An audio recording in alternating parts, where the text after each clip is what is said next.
मैं B N Tripathi, Pentium point technical college का chief managing director, और मुझे बहुत खुशी हो रही है ये जानकारी देते हुए। एक प्रोग्राम चलाया जा रहा है जिस प्रोग्राम का नाम है इंग्लिश लैब, और जिस प्रोग्राम को सही रूप और जिस प्रोग्राम के कर्ता धर्ता श्रीधर पांडे जी हैं, निश्चित तौर पर रीवा की पब्लिक, रीवा के बच्चे और ख़ासकर वो बच्चे जो UKG, LKG और फर्स्ट क्लासेस में हैं, और साथ ही जो बच्चे अभी जस्ट लर्निंग इंग्लिश को लर्न कर रहे हैं, उनके लिए ये प्रोग्राम बहुत ही फ़ायदेमंद है। Let's move for should. Next model is should. इसका स्पेलिंग SHOULD है। बहुत ज़्यादा सुनने में आता है कि ज़्यादातर स्टूडेंट इसको ला प्रोनाउंसिएशन करते हैं, लेकिन ये गलत है। It means there is no la sound. Should, this is incorrect. यहाँ पे L साइलेंट है, दिस इज शुड। शुड का यूज़ बेसिकली 4 जगह होता है। पहला है सजेशन। सजेशन मीन्स सुझाव। जब हम किसी को सुझाव देते हैं या सलाह देते हैं, example, you should go for morning walk. आपको मॉर्निंग वॉक में जाना चाहिए। हम किसी को एडवाइस कर रहे हैं because morning walk play a very vital role for you, so we generally suggest we should go for, it means you should go for morning walk. यहाँ पे हम इस सेंटेंस में क्या कर रहे हैं, किसी को सजेशन या सुझाव दे रहे हैं। जो हमारा नेक्स्ट सेंटेंस है वो है ड्यूटी, कर्तव्य हमारा। Example, I am a teacher, so this is my duty to teach students, so I should teach students. In the same manner doctor VD Tripathi, he is doctor, so उनका जो काम है वो पेशेंट्स को ट्रीट करना है। Doctor VD Tripathi should treat patient. It means this is duty of doctor VD Tripathi to perform his particular work for patients. Next is agree with question. Agree means सहमत होना, right, and question, it means question, प्रश्न पूछना। Agree with question means जब हम चीज़ों को सहमत हैं, या यूँ कह लें कि हम ऐसा कोई क्वेश्चन जिसका आंसर मुझे पता है इसका हाँ ही होगा, फिर भी हम क्वेश्चन पूछ रहे हैं, वहाँ पे हम शुड का यूज़ करते हैं। एक एग्जाम्पल है कि यदि आप और आपके फ्रेंड्स किसी भी जगह पहुँचे हैं मूवी देखने के लिए, तो सारे लोग आ चुके हैं, हमारा जो एम है, मोटिव है, वो सिनेमा जाना है। सो आप कह सकते हैं we reached here to go to cinema. हम लोग यहाँ पे सिनेमा जाने के लिए पहुँचे हैं, so should be move now, तो क्या हम चलें। इसी तरीके से आप यदि डाइनिंग टेबल में बैठे हुए हैं और आपके सामने खाना आ गया है, सिर्फ एग्जाम्पल के तौर पे पानी का इंतज़ार हो रहा था, यदि वो पानी भी आ गया है तो आप ये कह सकते हैं शुड वी स्टार्ट नाउ, तो क्या हम लोग खाना शुरू करें। इसी तरीके से जब क्लास में आपके टीचर आते हैं और जब क्लास सेटल डाउन हो जाती है, सभी लोग अपनी अपनी जगह में बैठ जाते हैं, अटेंडेंस के प्रोटोकॉल्स या फॉर्मेलिटीज़ पूरी हो जाती हैं, तो हमारे टीचर स्टार्ट कहते हैं शुड वी स्टार्ट नाउ, क्या हम अपनी पढ़ाई शुरू करें। मुझे पता है या टीचर को पता है कि इसका आंसर हाँ में ही होगा, because school is for teaching. So जब वो टीचर आए हुए हैं, he came here, he just started to teaching the process, तो डेफिनेटली वो पढ़ाना ही चाहेंगे। तो टीचर को ये पता है कि उसका जो प्रोसेस है वो हाँ ही होगा, तो टीचर ये क्वेश्चन कहते हैं शुड वी स्टार्ट नाउ या शुड वी टीच नाउ। तो यहाँ पे एग्री विथ क्वेश्चन स्टार्ट होता है। नेक्स्ट की बात करें लेस्ट, तो ड्राइव स्लोली। ड्राइव स्लोली में एक वर्ड मैं आपको समझा देना चाहता हूँ कि जो ड्राइव वर्ड है वो कुछ लोग बाइक के लिए या साइकिल के लिए भी यूज़ करते हैं, जो कि गलत है। बाइसिकल हो गया या फिर बाइक हो गई या फिर हॉर्स हो गया, उनके लिए ड्राइव नहीं बल्कि राइडिंग या राइड, सवारी शब्द का यूज़ किया जाता है। ड्राइव हम जो कार है, बसेस हैं, ट्रक्स हैं, उनके लिए हम ड्राइव को यूज़ करते हैं। सो ड्राइव स्लोली, यदि हम यहाँ ड्राइव की बात कर रहे हैं तो डेफिनेटली हम यहाँ पे किसी कार, ट्रक या बस की बात कर रहे हैं, ना कि बाइक की और ना ही बाइसिकल की। ड्राइव स्लोली, धीमे चलाइए। लेस्ट, कहीं ऐसा ना हो। लेस्ट का यूज़ होता है कहीं ऐसा ना हो। ड्राइव स्लोली, धीमे चलाइए। लेस्ट, कहीं ऐसा ना हो यू शुड फॉल डाउन। अब ये देखिए यहाँ पे शुड आ रहा है, तो शुड का यूज हमेशा लेस्ट के साथ होगा। यदि लेस्ट आप यूज कर रहे हैं तो this is mandatory formula according to the grammar और systematic arrangement of the grammar, you have to follow this format only. आपको यहाँ पे शुड यूज करना ही पड़ेगा। Basically these are the example of should. WH words हम अपने grammar में यूज करते हैं। आइए समझते हैं WH वर्ड्स होते क्या हैं। WH words is nothing but just W और H से स्टार्ट होने वाले जो भी वर्ड्स हैं। फॉर एग्जाम्पल W से स्टार्ट होने वाले what, where, when, whose, which, why और who, etc. In the same manner, how much, how many, how long और how far। इसके अलावा भी बहुत सारे ऐसे वर्ड्स हैं, क्वेश्चन वर्ड्स हैं जो कि W और S से स्टार्ट होते हैं, जो हम यूज़ करते हैं अपने डेली लाइफ में। ज़्यादातर यही क्वेश्चन वर्ड्स सामने आते हैं। तो आइए एक एक करके हम समझते हैं इसके बारे में कि इसके यूजेस क्या क्या हैं। वॉट मीन्स हम क्या यूज़ करते हैं अपनी हिंदी भाषा में। देखिए वॉट का मतलब क्या होता है ऐसा नहीं है। वॉट इंग्लिश शब्द है और क्या हिंदी में इसको कहते हैं, यानी कि वॉट को हिंदी में क्या कहते हैं।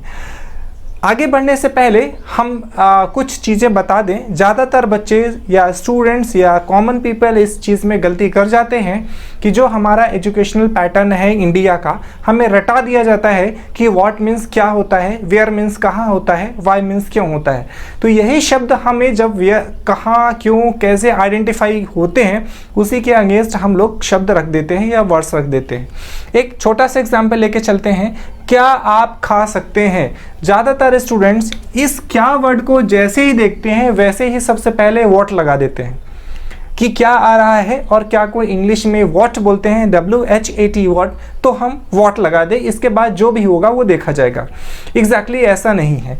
देखिए क्या आप खा सकते हैं, ये क्लोज्ड एंडेड क्वेश्चन है। इसका मतलब इसका आंसर या तो हाँ में होगा या तो फिर ना में होगा। पिछली क्लासेस के बेस पे हमने ये जाना है कि यदि कोई भी क्वेश्चन जो क्लोज्ड एंडेड है उसमें शुरू में व्हाट, वेयर, व्हेन कुछ भी लगाने की आवश्यकता नहीं है, सीधा एक्स शुरू में आ जाता है और अपनी मीनिंग को कैरी कर जाता है। हमें क्या शब्द यदि रखा हुआ है उसको देख के व्हाट नहीं लगाना है। यहाँ पे कैन यू ईट सीधा सा लग जाएगा, कोई भी व्हाट शब्द नहीं आएगा। लेकिन यदि हम बात करें आप क्या खा सकते हैं, इस सेंटेंस को यदि हम देखें तो यहाँ पे क्लोज्ड एंडेड नहीं ओपन एंडेड क्वेश्चन है। इसका मतलब इसमें आपको एक्सप्लेन करना पड़ेगा।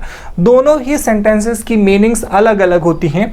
क्या आप खा सकते हैं, हाँ या ना में आंसर दीजिए। यहाँ पे इस शब्द को पूछा जा रहा है।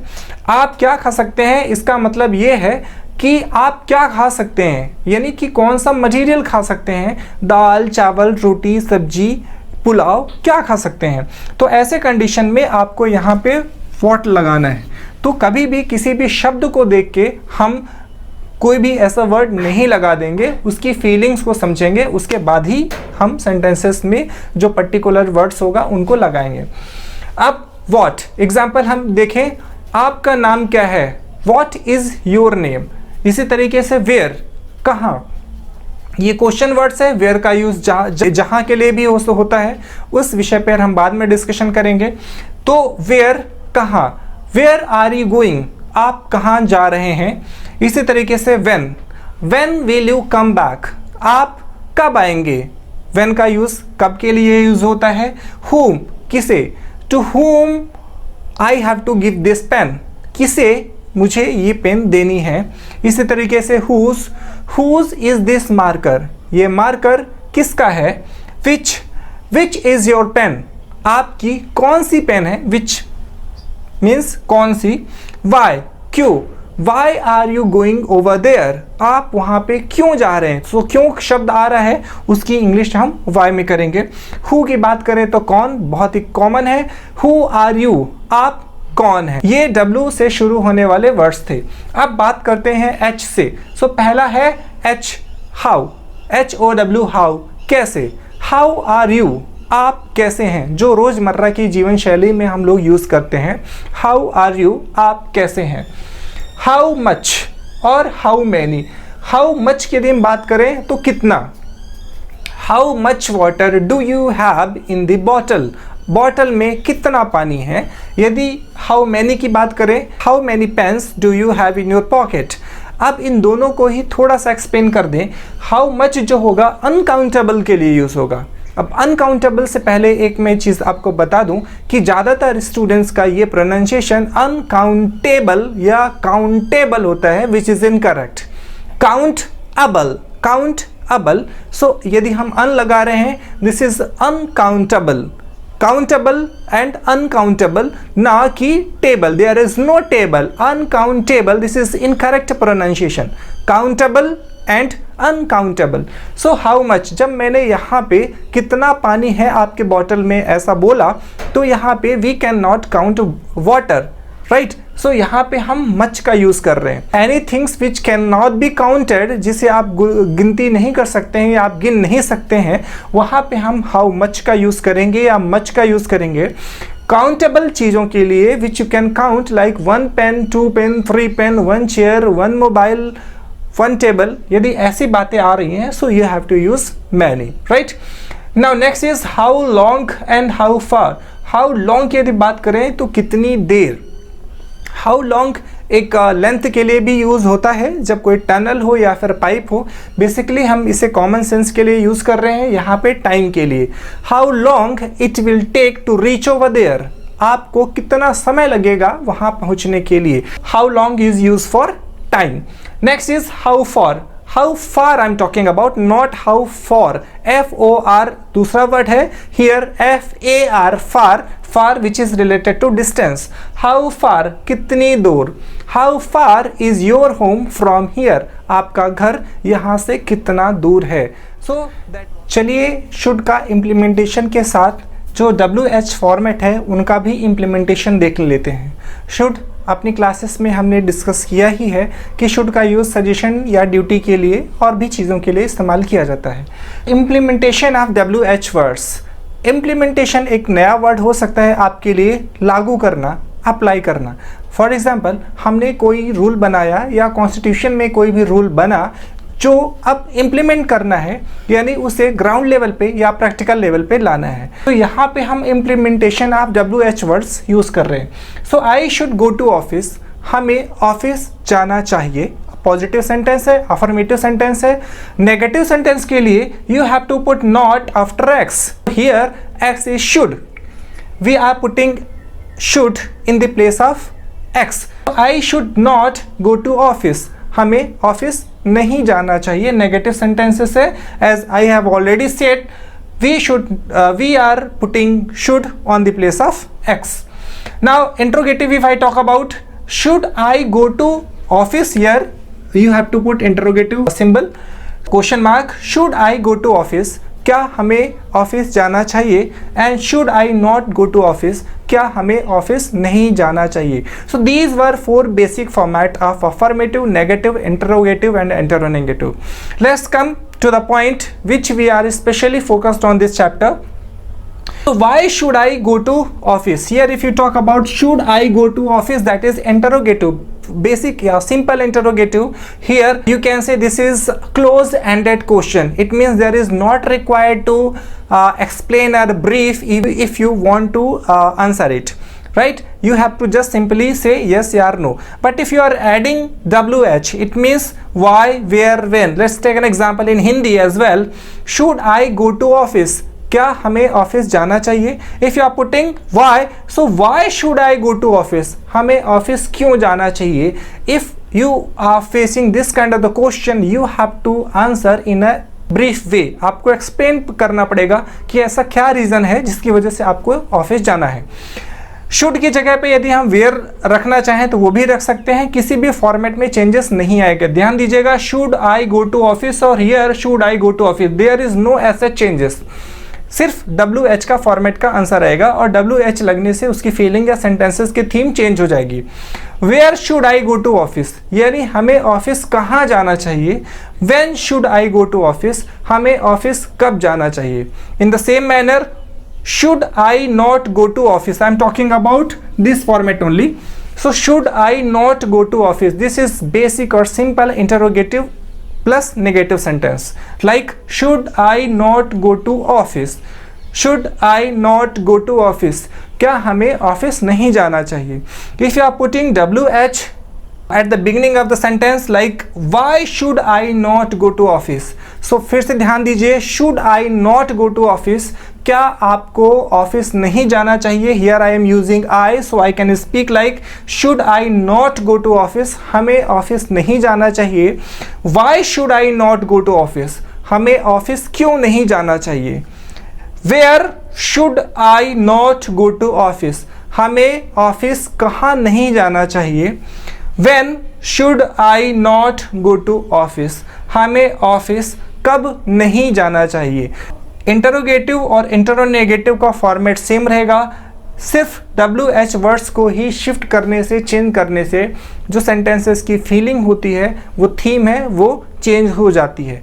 तो यदि आपको बेसिक प्रैक्टिस करना है स्पोकन में ताकि आपकी टंग ट्विस्टिंग अच्छी बने रहे, अच्छा प्रोनाउंसिएशन हो जाए, उसके लिए आपको कुछ इस तरह से प्रैक्टिस करनी पड़ेगी.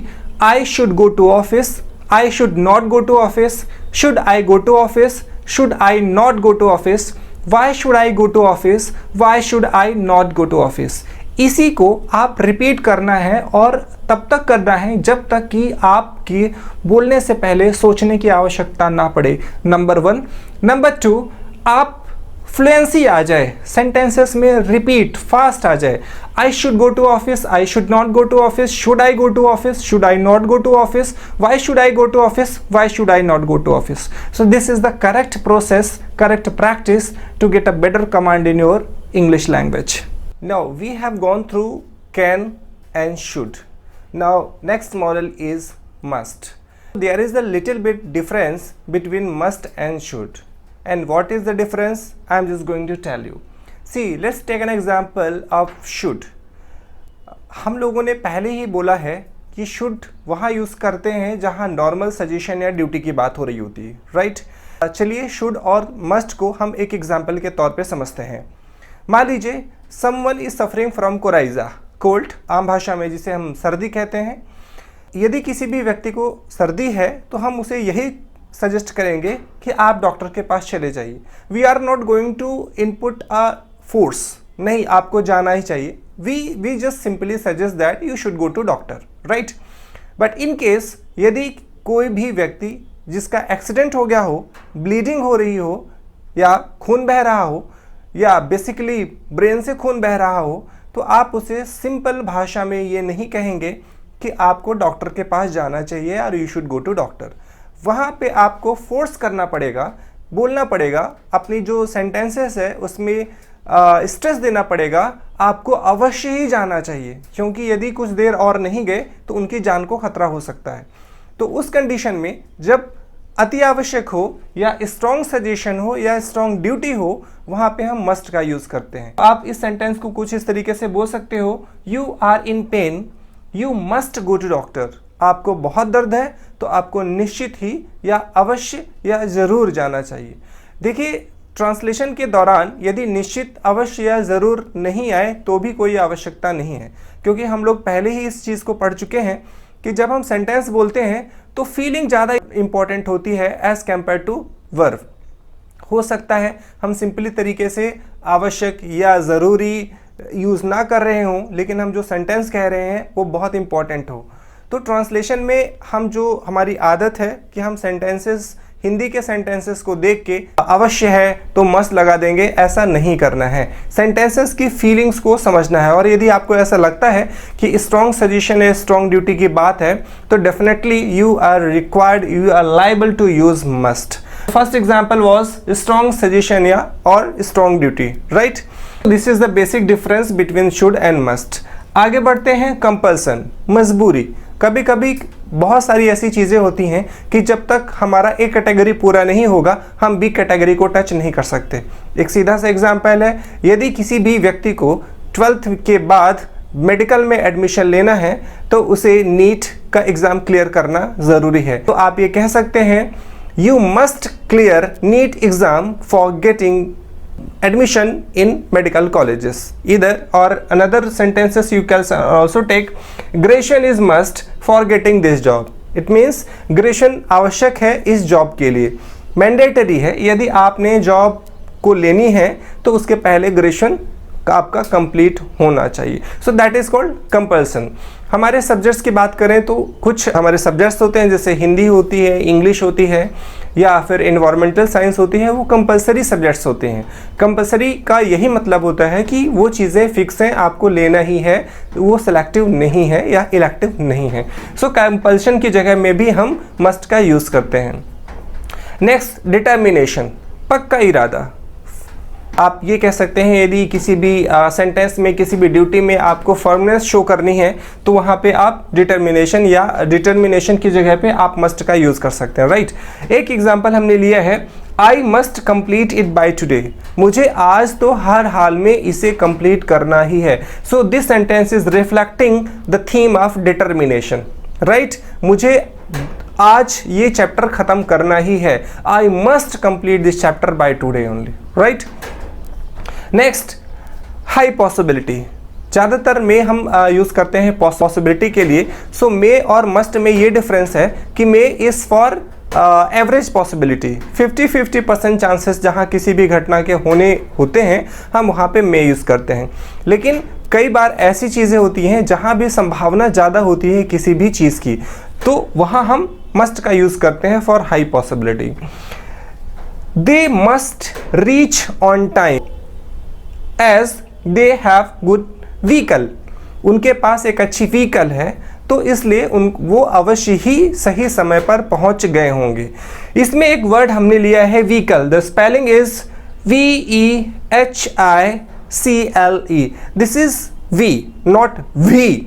ज़्यादातर प्रोनाउंसिएशन कुछ स्टूडेंट्स होते हैं जो इस विक्ट्री वाले वी को वी बोलते हैं, which is incorrect. This is V sound होता है। इसका प्रोनाउंसिएशन व्हीकल नहीं होता, इसका व्हीकल होता है। Vehicle, not vehicle, not vehicle, ये दोनों ही इनकरेक्ट प्रोनाउंसिएशन होते हैं। ये this is called vehicle. So that was the use